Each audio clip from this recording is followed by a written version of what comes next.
اور آج سرفراز بگٹی صاحب جو کہ وزیر اعلیٰ ہیں بلوچستان کے، بہت ہی پیٹریاٹک قسم کے انسان ہیں، میں نے ان کو قریب سے دیکھا ہوا ہے، ان کے دل میں پاکستان کا درد ہے، اور کل ان کی آنکھوں میں آنسو بھی آ گئے اپنے جوانوں کی شہادت کو دیکھ کر، اور ان کو دکھ تو ہوا ہے نقصان کا، لیکن دکھ سے زیادہ ان کو غم اور غصہ ان اپنے بلوچ بھائیوں پہ، ظاہر ہے بگٹی صاحب بلوچ ہے تو ان کو اپنے بلوچ بھائیوں پر، جو بلوچ خود کو بلوچ کہلواتے ہیں، بھائی تو شاید ان کو نہیں کہنا چاہیے، جو بلوچ کہلواتے ہیں اور بلوچوں کے نام پر قتل و غارت کرتے ہیں، اور بلوچستان جیسے خوبصورت خطے کو اور پاکستان جیسے خوبصورت ملک کو اپنا دشمنوں کے ایجنڈے پر کھیلتے ہوئے ان کے ہاتھوں میں آ کے نقصان پہنچاتے ہیں، تو وہ ان کا دکھ اور غم و غصہ دونوں مکس ہو کے سامنے نظر آ رہے تھے جب ان کی آنکھوں سے آنسو نکلے، تو پھر انہوں نے جذبات سے پاکستان زندہ باد کا نعرہ لگایا، تو وہ واقعی انہوں نے ثابت وہ کر رہے ہیں کہ وہ پاکستان کی مٹی کے ایک سچے بیٹے ہیں اور وہ اس کے لیے لڑیں گے۔ تو انہوں نے آج ایک پریس کانفرنس کی ہے واقعے کی تفصیلات بتانے کے لیے، اور انہوں نے کہا جی کہ 145 دہشت گردوں کی لاشیں ابھی بھی سیکورٹی فورسز کے پاس موجود ہیں، جو کہ وہاں آئے تھے مارنے اور خود مار گئے، اور پیچھے ان کی لاشیں وصول کرنے والا بھی کوئی نہیں ہے۔ تو یہ کس طرح کی ان کی اپنی بلوچ قوم کی وہ روایات ہیں، یا بلوچ قوم کی وہ آزادی کی وہ لڑائی لڑ رہے ہیں کہ اپنے وہ ان کو دیکھتے ہی نہیں ہیں جو مرداروں کی طرح مارے جاتے ہیں، تو وہ ان کی لاشیں چھوڑ کے بھاگ گئے، اور انہوں نے اس سے پہلے گوادر میں ان دہشت گردوں نے، انڈین سپانسر دہشت گردوں نے 5 خواتین اور 3 بچوں کو شہید کیا، اور جو شہید ہونے والی فیملی تھی، جو خاندان تھا، وہ خضدار سے گوادر گیا ہوا تھا، اور وہ بھی بلوچ تھے۔ تو اب بلوچ کو بلوچ مار رہے ہیں صرف اور صرف سو کالڈ انڈین پروپیگنڈے کی خاطر، اور جو ان کو وہاں سے اسپانسرشپ ملتی ہے اس کی خاطر، اور نام وہ نعرہ آزادی کا لگاتے ہیں، اور پھر بلوچوں کو ہی اس کا لقمہ بناتے ہیں، انہی کو ایندھن بناتے ہیں۔ تو یہ بہت ہی جو پڑھے لکھے اس خطے کے لوگ ہیں ان کو سمجھ جانا چاہیے کہ ایجنڈا کیا ہے، ڈیزائن کیا ہے، اور کیا ہو کیا رہا ہے۔ اور پھر سرفراز بگٹی صاحب نے کہا جی کہ انہوں نے بتایا، واضح بتایا کہ انڈیا نے اسپانسر کیا ہوا ہے اور افغان سرزمین اس کے لیے استعمال ہو رہی ہے، اور انہوں نے بتایا کہ اطلاعات اس چیز کی ہیں کہ ان دہشت گردوں کے ساتھ افغانی بھی شامل تھے۔ انہوں نے بتایا کہ بشیر زیب جو بلوچ ٹیررسٹ ہے، رحمان گل اور اللہ نظر بلوچ، وہ اس وقت افغانستان میں موجود ہیں، اور اس کے ایویڈنسز بھی ہمارے اداروں کے پاس ہیں۔ تو انہوں نے، ان کا بگٹی صاحب کا کہنا تھا کہ ہمیں پہلے سے علم تھا کہ یہ دہشت گرد حملے ہوں گے، اور ہمارے پاس انٹیلیجنس رپورٹس پوری تھیں، اور ہم نے پوری تیاری سے ایک دن پہلے ہی آپریشن لانچ کر دیا تھا، اور پہلے دن انہوں نے کوئی 30-40 بندے پہلے دن ہی ان کو جو حملے کے لیے آ رہے تھے ان کو رستے میں انہوں نے فارغ کر دیا تھا۔ تو ان کا کہنا تھا کہ جی ہم ایک سیکنڈ کے لیے بھی سرنڈر کرنے کے لیے تیار نہیں ہیں، ہم 1000 سال تک ان کے خلاف جنگ لڑیں گے، اور ہمارا خون سستا نہیں ہے، ہم انہیں جانے نہیں دیں گے۔ ہم ان دہشت گردوں کو جو بلوچستان میں خون ریزی کرتے ہیں ان کے لیے بلوچستان کی سرزمین کو جہنم بنا دیں گے۔ ان سے سوال ہوا کہ مذاکرات کیوں نہیں کرتے ایسے لوگوں سے، تو انہوں نے کہا کہ یہ لوگ جو معصوم لوگوں کو مارتے ہیں، اور وہ بلوچ عوام کو انڈیا کی ایما پر ان کو ایندھن بنا رہے ہیں اس جنگ کا۔ کیا ان کی کوئی جماعت رجسٹرڈ جماعت ہے کہ ہم جس سے ہم مذاکرات کریں؟ وہ بندوق کے زور پر اپنا نظریہ ہم پر مسلط کرتے ہیں۔ اسی طرح خواجہ آصف صاحب نے جو وزیر دفاع ہیں پاکستان کے، انہوں نے بھی آج ایک پریس کانفرنس کی ہے سیالکوٹ میں، اور انہوں نے کہا ہے جی کہ ان حملوں کی جگہ کم از کم 2 خواتین کو استعمال کیا گیا جو خودکش بمبار بھی وہ بن کے آئی تھیں، اور انہوں نے ظاہر خواتین کا موو کرنا ذرا آسان ہوتا ہے ہماری سوسائٹی میں، وہ برقع پہن لیں یا ویسے بھی موو کریں تو ان کی تلاشی نہیں لی جاتی، تو ان کو آسانی ہوتی ہے مردوں کی نسبت پینیٹریٹ کرنے میں۔ میں آگے چل کے آپ کو بتاؤں گا کہ یہ خواتین کو کیسے وہ کر رہے ہیں ٹریپ، اور کیسے اس کے پیچھے کہانی کیا ہے، تو اس پہ بھی ہم بات کریں گے۔ تو وہ ان کو استعمال کر رہے ہیں، اب انہوں نے استعمال بڑھا دیا ہے اپنے رینکس میں خواتین کا، اور خواتین کے کاندھے پر رکھ کے بندوقیں چلا رہے ہیں۔ اتنے بہادر ہیں وہ، اتنے آزادی پسند اور جنگجو اور وہ حریت پسند خود کو کہلواتے ہیں، ایسے ہیں کہ جو خواتین کے پیچھے چھپ کے لڑ رہے ہیں۔ تو انہوں نے وہ کیا، تو اس پر خواجہ آصف صاحب کا کہنا تھا کہ اس میں زیادہ تر لاپتہ افراد جو کالعدم وی ایل اے کے ممبران ہیں وہ بھی مارے جاتے ہیں، اور پھر پتہ چلتا ہے کہ جن کو لاپتہ افراد کہا جاتا ہے وہ در حقیقت وی ایل اے کے ممبر ہوتے ہیں، اور وہ ہوتے ہیں ایسے دہشت گرد جو کہ چھوٹے بچوں اور خواتین کو نشانہ بناتے ہیں اور ان کا استعمال بھی کرتے ہیں جنگ میں۔ تو یہ سارے فیکٹس ہیں جو گراؤنڈ سے آئے ہیں ابھی تک، وہ ہیں، اس پہ ہم تھوڑا سا تبصرہ کرتے ہیں۔ لگ یہ رہا ہے کہ یہ کچھ آخری جو ہے نا مارکے کی طرف ہم بڑھ رہے ہیں بلوچستان میں۔ کہانی کچھ یوں ہے کہ انڈیا ظاہر ہے کافی عرصے سے اس میں سرمایہ کاری کر رہا ہے اور کافی عرصے سے کوششیں کر رہا ہے، تو وہ ابھی تک اپنی کوشش میں کامیاب نہیں ہوا، لیکن اب یک دم انڈیا جو ہے نا وہ اس کو وہ اضطرابی کیفیت طاری ہو گئی ہے انڈین لیڈرشپ پہ، وہ ایک ہیجانی کیفیت میں چلے گئے ہیں، اور وہ بہت ہی بے چین ہیں پچھلے سال مئی کے بعد سے، کیونکہ جتنی ان کو جس مار پڑی ہے جس طریقے سے، وہ اب ان کا بس نہیں چلتا، اور کسی طریقے سے وہ داغ جو ان کے چہرے پہ سیاہ داغ لگ گیا ہے وہ اس کو دھو ڈالیں، لیکن اب وہ ان کا بس میں نہیں ہے، اگر وہ دوبارہ سے اٹیک کریں گے تو دوبارہ ان کے ساتھ ایسی ہوگی، کیونکہ پاکستان کی فورسز الحمدللہ تیار کھڑی ہیں، اور پھر اب وہ انہوں نے یہ ایک ڈیزائن تیار کیا ہے جی کہ چلو اس طرح براہ راست جنگ تو ہم نہیں کر سکتے، یا کم از کم اس وقت ہم اس پوزیشن میں نہیں ہیں کریں، ہو سکتا ہے کچھ مہینے بعد وہ چھیڑ بھی دیں، جس طرح کی خبریں آتی رہتی ہیں کہ مودی صاحب نے کہا جی آپریشن سندور ختم نہیں ہوا، ابھی جاری ہے، اور کسی بھی وقت دوبارہ حملہ کریں گے، تو وہ کر بھی سکتے ہیں، ان کے پاس اتنے پاگل پن کے شکار ہیں ان کی لیڈرشپ کے، ان سے کچھ بعید نہیں ہے، تو وہ ممکن ہے کہ وہ کر دیں، لیکن فی الحال وہ شاید یہ سمجھ رہے ہیں کہ فی الحال ہم اس طرف تو نہیں جا سکتے، تو ہم بلوچستان میں اس اسکیل پہ لے جاتے ہیں لڑائی کو کہ پتہ چلے جی کہ ادھر تو افراتفری ہے اور پاکستانی فورسز کے کنٹرول میں کچھ نہیں ہے اور یہ سارا کچھ ہے، تو اس لیے پھر انہوں نے ساری اتنی کوآرڈینیٹڈ جو ہے ایک کارروائی کی، اور مختلف شہروں میں ایک ہی وقت میں انہوں نے اٹیک کیے۔ ویسے آپ کو میں یہ بھی بتاتا چلوں کہ ایران میں بھی کچھ اٹیکس ہوئے ہیں، ابھی اس میں تفصیلات سامنے نہیں آئیں، لیکن اس کے ڈانڈے بھی غالباً ادھر ہی جا کے ملے،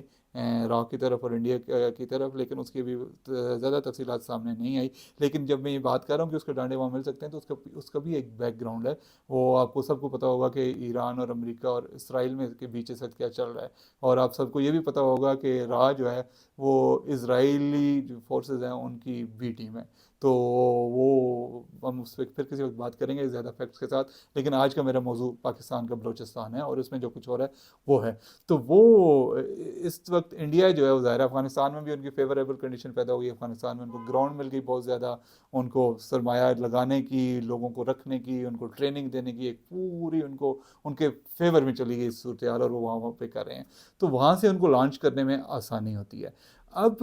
وہ یہ چاہ رہے ہیں کہ اس کو اتنا زیادہ اس محاذ کو گرم کر دیا جائے کہ پاکستان کی فورسز کو بہت مار پڑے، لیکن الحمدللہ جس کا اللہ ہے اس کو، جس کو اللہ رکھے اس کو کون چکے، ہمارے ساتھ اللہ ہے، ہماری فورسز دین کے لیے، ایمان کے لیے اور لوگوں کے لیے لڑتی ہیں، وہ کوئی ان کی کوئی ایسی طرح کے نیفوریس ڈیزائنز نہیں ہیں کہ وہ کوئی غلط قسم کے کاموں کے لیے یا ایک دہشت گردی پھیلانے کے لیے کریں، تو الحمدللہ ہمارا نہیں کچھ بگاڑ سکتے، ہاں چھوٹی موٹی کاروائیاں آئیں گے، کارروائی کرنے کی کوشش کریں گے اور مر کے چلے جائیں گے، ٹھیک ہے، تھوڑا بہت نقصان ٹھیک ہے ہوتا ہے، جب بندے کو آپ اچانک سے سرپرائز ایک اٹیک کر دیتے ہیں تو اگلے تیار نہیں ہوتے، تو کچھ نقصان تو ہوتا ہے، لیکن الحمدللہ ہماری سیکورٹی فورسز نے اس کا بڑا اچھا جواب دیا ہے، انہوں نے چن چن کو مارا ہے، جہاں جہاں مار سکتے تھے مارا ہے۔ تو اب صورتحال یہ ہے کہ انڈیا تو اس طرح بے چین ہو کے جناب آیا پڑا ہے، لیکن ادھر ہمارے جناب فیلڈ مارشل صاحب ہیں جنرل سید عاصم منیر، جن کا فارمولہ ہے ہارڈ اسٹیٹ، اور وہ ہارڈ اسٹیٹ بن کے ہر چیز کو ڈیل کر رہے ہیں، اس میں کچھ وہ غلطیاں بھی میری نظر میں کر رہے ہیں، کچھ ایسے اقدامات اٹھا رہے ہیں ود ان دا کنٹری جو ان کو نہیں اٹھانے چاہیے، ہر چیز کو ہارڈ اسٹیٹ کی لپیٹ میں لے کے جا رہے ہیں جس کا نقصانات بھی ہو رہے ہیں، لیکن ایز فار ایز عسکری کارروائیاں کنسرن ہے، جنگی میدان کنسرن ہے، تو وہاں پہ ان کی پالیسی کافی کامیاب جا رہی ہے، اور وہ کافی زیادہ جو ہے وہ اچھا رسپانس دے رہے ہیں، اور ان کے اس رسپانس کی وجہ سے ہماری فورسز تیار تھیں، اور انہوں نے ان اٹیکس کو بڑے اچھے طریقے سے ہینڈل کیا اور دہشت گردوں کو مارا۔ اب ایک تو یہ ہے کہ جی محاذ گرم ہے اور انڈیا چاہتا ہے اور ہم تیار ہیں اس کے لیے، تو اگر یہ آخری مارکا ہے تو آخری سے ہی، تو پاکستان تو تیار کر بیٹھا ہے کہ پاکستان تو ان کو مٹا دے گا، پاکستان کے پاس اب اکوپمنٹ ریسورسز کی کمی نہیں ہے، کچھ چیزیں ہیں جہاں پہ ریسورسز انویسٹ کرنے کی ضرورت ہے، اس پہ بھی آگے چل کے بات کرتے ہیں، لیکن اگین جو کہ جنگی جو اور عسکری جو شعبہ ہے اس میں پاکستان پورا ہے انشاءاللہ، تو وہ یہ کسی کو یہ نہیں ہونا چاہیے کہ وہ اس طرح ترنے والا ثابت ہوں گے، یہ جو بھی آئے گا مر کے جائے گا، تو یہ تو ہے۔ اب دوسرا پہلو یہ کہ خواتین کی انوالومنٹ کیوں زیادہ ہو رہی ہے؟ خواتین کی انوالومنٹ اس لیے زیادہ ہو رہی ہے، اس سے پہلے کہ میں خواتین کی انوالومنٹ پہ جاؤں، میں اس آپریشن ہیروف کا ذکر کروں گا۔ ہیروف کا مطلب ہے کالی آندھی، یہ انہوں نے آپریشن ہیروف 1 کیا تھا گزشتہ سال 25 اگست کی رات کو، 26 اگست کو سردار اکبر بگٹی صاحب کی برسی ہوتی ہے، اور اس وقت کوشش ہوتی ہے ان بلوچ شرپسندوں کی، بلوچ دہشت گردوں کی، کہ وہ ایسے دنوں پہ کوئی ایسا ایک واقعہ کریں کہ جس سے لوگ نوٹس کریں اور اس کو ریلیٹ کریں اکبر بگٹی صاحب سے یا اور جو پیچھے گزر گئی ہیں تاریخ کی واقعات ان سے کریں. 14 اگست پہ وہ کرتے ہیں, 23 مارچ پہ وہ کرتے ہیں, اس طرح کے دنوں پہ وہ کرتے ہیں تاکہ اس کو ریلیٹ کیا جا سکے. تو وہ انہوں نے آپریشن ہیروف 1 لانچ کیا تھا اس پچھلے سال 25 اگست کو, اور ابھی انہوں نے آپریشن ہیروف 2 اس کو نام دیا ہے جی, کہ ہم نے یہ کر دیا ہے اور اپنے فل بڑی تعداد میں لوگ آئے ہیں اور ہم نے وہ کیا. لیکن اس میں شدید ناکامی ہوئی ہے. اس میں ان کا پروپیگنڈا تو خرچ چلتا رہتا ہے, انڈین چینل تو کھل کے لگے ہوئے ہیں جی. وہ انڈین چینل جس طرح مئی میں انہوں نے کہا جی ہم نے قبضہ کر لیا کراچی پہ, ابھی وہ کہہ رہے ہیں جی بلوچستان پہ قبضہ کر لیا. تو خوابوں میں کرتے رہیں قبضہ, گراؤنڈ پہ تو صورتحال مختلف ہے. تو اب آتے ہیں یہ جو خواتین کی انوالومنٹ بڑھ رہی ہے, اس میں جیسا کہ میں نے پہلے بتایا کہ ایک تو خواتین کا پینیٹریٹ کرنا, لوگوں میں گھلنا ملنا کافی آسان ہوتا ہے. ہمارا معاشرہ, ہماری اقدار ایسی ہیں کہ ہم خواتین کو نہیں دیکھتے, چیک نہیں ہوتی اس طرح پراپرلی, اور ہم ان کو عزت اور احترام کی نگاہ سے دیکھتے ہیں, تو وہ اس کا فائدہ اٹھاتے ہیں, اور کہیں پہ اگر وہ پھنسیں تو خواتین کو آگے کر دیتے ہیں, خود پیچھے ہٹ جاتے ہیں. یہ ہے. اور پھر وہ یہ ہے کہ ظاہر ہے ایک رومانسزم بھی پیدا ہوتا ہے تحریک میں, اور ریکروٹمنٹ جو ہے باقی لوگوں کی, مطلب لوگ ایک تو اس لیے بھی ہوتے ہیں کہ تحریک میں خواتین شامل ہیں, اور اس لیے کہ پھر جو اس طرح کے نوجوانوں کو ہوتا ہے تو ان کو غیرت دلاتے ہیں کہ خواتین لڑ رہی ہیں, تم نہیں لڑ سکتے, تم اتنے کمزور ہو گئے. تو یہ مختلف اسپیکٹس ہیں اس کے کہ خواتین شامل ہو رہی ہیں. اب خواتین شامل کیسے ہو رہی ہیں, یہ بھی ایک ایسا سوال ہے کہ وہ ظاہر ہے. اب پچھلے دنوں کراچی میں بھی ایک خودکش بمبار کا جو جس کو بنانا چاہ رہی تھی بلوچ دہشت گرد تنظیمیں, ان کی پریس کانفرنس ہوئی تھی اور انہوں نے بتایا تھا کہ کس طرح ان کو کیا. اس سے پہلے کوئٹہ میں ایک خاتون نے کہا تھا جی کہ میں جب وہاں پہ چلی گئی, ان کا جی میں ٹریپ ہو کے وہاں پہ چلی گئی, تو وہاں پہ جا کے میں نے دیکھا تو مجھے پتہ چلا یہ تو آزادی کی لڑائی نہیں ہے, یہاں تو کچھ اور ہی معاملات چل رہے ہیں. تو پھر بیچاری بھاگ کے بڑی مشکل سے آئی واپس, کو حکومت سے بازیاب کروا لیا تھا اس کے والدین کے کہنے پہ. تو اس طرح کی بہت ساری خواتین ہیں جن کو ٹریپ کیا جا رہا ہے. اب ان کو ٹریپ کرنے کے 2 طریقے ہیں. ایک تو جو برسوں پرانے جو کچھ یعنی بلوچ دہشت گرد تنظیموں کے اراکین تھے جو پہلے پہاڑوں پہ چلے گئے تھے, پھر وہیں پہ وہ پاکستان کی ریاست کے خلاف کارروائیاں کرتے ہوئے اس میں مارے گئے. تو ظاہر ہے ان کے بیٹیاں ہیں, ان کی بہنیں ہیں, ان کی رشتہ دار خواتین ہیں, اور ان کو اپنے پیاروں کا دکھ تو ہوتا ہے. تو وہ اس میں جدوجہد کرتی ہیں یا سامنے آتی ہیں, تو ان کو ایسا ایسا ان کی برین واشنگ کر کے تو ان کو ساتھ ملا لیا جاتا ہے کہ تمہارے باپ کو مار دیا, تمہارے بھائی کو مار دیا, یہ ریاست ہے ہی ایسی, یہ اسی طرح کرتی ہے, اور یہ وہ تو ان کو خلاف کر دیں. دوسرا جو ایک زیادہ خطرناک پہلو ہے, وہ ابھی میری اس ویلاگ سے پہلے میں کچھ اپنے دوستوں سے بات کر رہا تھا جو ان معاملات پہ کافی گہری نظر رکھتے ہیں, تو ان کا یہ تھا کہ جو تعلیمی ادارے ہیں وہاں پر یہ بہت غیر محسوس طریقے سے کچھ ان کے اسٹڈی سرکلز چلتے ہیں بلوچ پاپولیشن کے. اب اس میں ہم بطور جرنلسٹ, پہلے جب ہماری ریاستی اداروں کی طرف سے یہ باتیں کہی جاتی تھی, کئی دفعہ قائد اعظم یونیورسٹی پہ یا پنجاب یونیورسٹی پہ یا ایون بلوچستان کے اداروں میں ہمارے ادارے کارروائیاں کرتے تھے, سیکورٹی ادارے, اور اسٹوڈنٹس کو اٹھا کے لے جاتے تھے, تو ہمیں بڑی تکلیف ہوتی ہے کہ یار ان بچوں کو کیوں اٹھا رہے ہیں, ان کو اپنے خلاف کر رہے ہیں, ان کو اپنا دشمن بنا رہے ہیں, اور یہ کیوں خواہ ایک اپنے خلاف نفرتوں کو بڑھا رہے ہیں. لیکن اب جب یہ نوجوان خواتین کی انوالومنٹ آئی ہے اس میں, تو اس پہ مختلف لوگوں نے کام کیا, اور میری بھی آج 1-2 لوگوں سے بات ہوئی تھی, ان سے میں نے ڈسکس کیا کہ کیا کیسے ہو رہا ہے. تو وہ یہ ایک تجزیہ یہ چل رہا ہے کہ وہ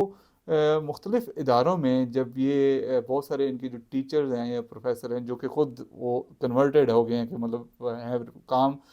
ملازمت پاکستان کی کر رہے ہیں, ریاست پاکستان کی کر رہے ہیں, اداروں میں کر رہے ہیں, لیکن وہ ذہنی طور پہ وہ دہشت گردوں کا ایجنڈا انہوں نے بائی کر لیا ہے. تو وہ انفلوئنسڈ ہیں, اور وہ پھر ایسے ہی اپنے ہم خیال لوگوں کو, نوجوانوں کو, لڑکے لڑکیوں کو, ان کو بٹھا کے ان کو لٹریچر اس طرح کا پڑھایا جاتا ہے جس سے وہ موٹیویٹ ہوتے ہیں, اور آہستہ آہستہ ان پہ کام کرتے کر کے ان کی برین واشنگ کرتے کرتے ان کو پھر وہاں سے نکال لیا جاتا ہے. جس طرح میں نے بتایا پہلے 1-2 خواتین, ایون مارنگ بلوچ جو ہے وہ بھی اسی طرح کا وہ ان کا کوئی بیک گراؤنڈ ہے, اگرچہ وہ بہت سارے لوگ کہتے ہیں, میں بھی میرے پاس ایسا کوئی ایویڈنس نہیں ہے کہ میں کہوں کہ مارنگ بلوچ واقعی ہی دہشت گرد ہے یا دہشت گردوں کے ساتھ. یہ اسٹیٹ کا ایک نیریٹو ہے ضرور ہے, وہ کہتے ہیں کہ یہ بی ایل اے کا پولیٹیکل ونگ ہے یا سوشل ونگ ہے,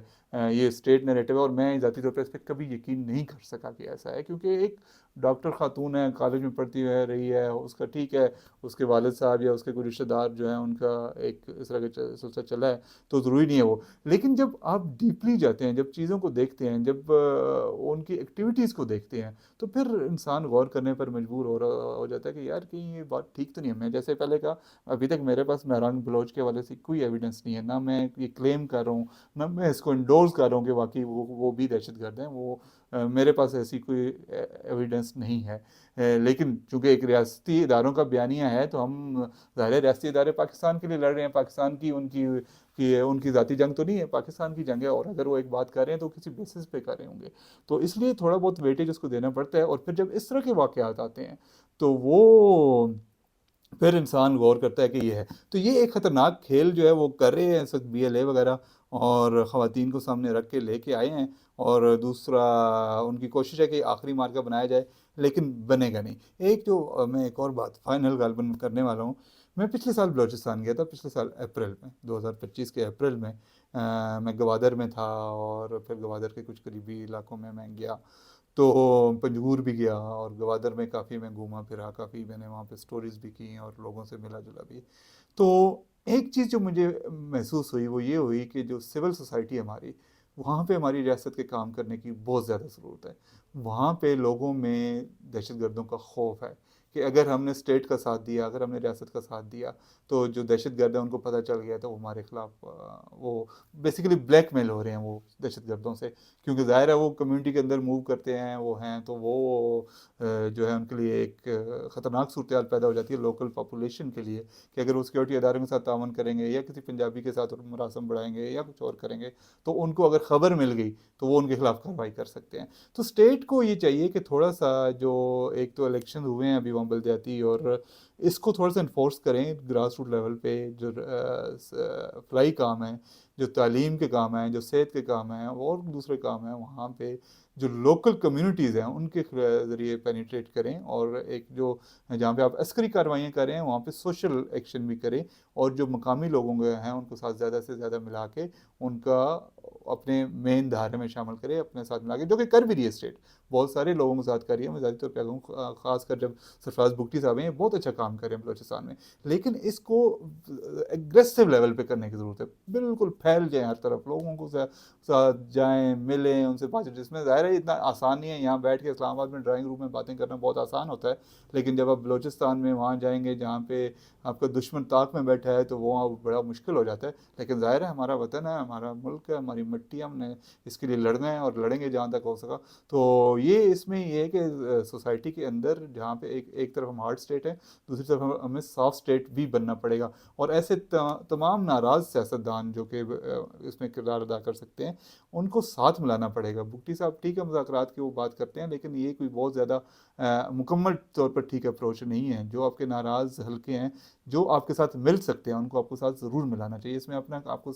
ذاتی سیاسی فائدہ یا نقصان نہیں دیکھنا چاہیے، تو ان کو ساتھ ملائیں، سماجی سطح پر تھوڑے سے ایکٹیو ہوں، تھوڑا سا وہاں پہ آپ گرانٹس دیتے ہیں جو زیادہ تر سرداروں کی جیبوں میں اس سے پہلے جاتی رہی ہیں، آپ کافی کنٹرول ہو اس پر بھی، لیکن اس کو مزید کریں، آپ عام نوجوانوں کی بات سنیں، آپ عام نوجوانوں کو جس طرح یہاں پہ لیپ ٹاپ اسکیم مریم نواز اگر اتنے کام کر سکتی ہیں تو تھوڑا سا ایکسٹینڈ کر دیں، بلوچستان میں کر لیں، آرمی اپنی نگرانی میں کر لے، اپنی نگرانی میں لے کے وہاں پہ جو عام عوامی نمائندے ہیں، MPAs, MNAs پہ چیک رکھ کے، جو لوکل یونین کونسل کے نمائندے ہیں ان پہ چیک کر کے ان کو ڈلیوری چیک کرے کہ ہوا ہے نہیں ہوا، تو ان کو ساتھ ملائیں، ان کو بتائیں کہ پاکستان کس طرح ان کے فائدے میں ہے، اور ہندوستان اور انڈیا اور افغانستان کس طرح ان کے خلاف ہیں۔ باقی میں نے بات کی ہے ایران کے حوالے سے بھی، اس پہ بھی انشاءاللہ مزید بات کریں گے، لیکن میں ایک اچھے نوٹ کے ساتھ ختم کرنا چاہوں گا کہ ہماری جو سیکورٹی فورسز ہیں اور اس وقت کی جو ہماری جو جس طرح کے سیکورٹی لیڈرشپ اس وقت ڈیل کر رہی ہے اس کرائسس کو، ٹیررزم کے کرائسس کی میں بات کر رہا ہوں، وہ بہت اچھے طریقے سے ڈیل کر رہی ہے، اور اس پہ ہم سب کو ان کے ساتھ دینا چاہیے، اور ہم امید ہے کہ وہ انشاءاللہ پاکستان محفوظ ہاتھوں میں اس کو کچھ نہیں ہونے دیں گے۔ آج کے لیے اتنا ہی، آپ سبسکرائب ضرور کریں خرم شہزاد ایکسکلوسیو کو، تاکہ اس طرح کے مزید موضوعات پر جب بھی ہم بات کریں، جب بھی ہم کوئی آپ کو خبر یا تبصرہ یا انٹرویو دینا چاہیں تو ڈائریکٹ آپ کے پاس پہنچ جائے۔ بہت شکریہ۔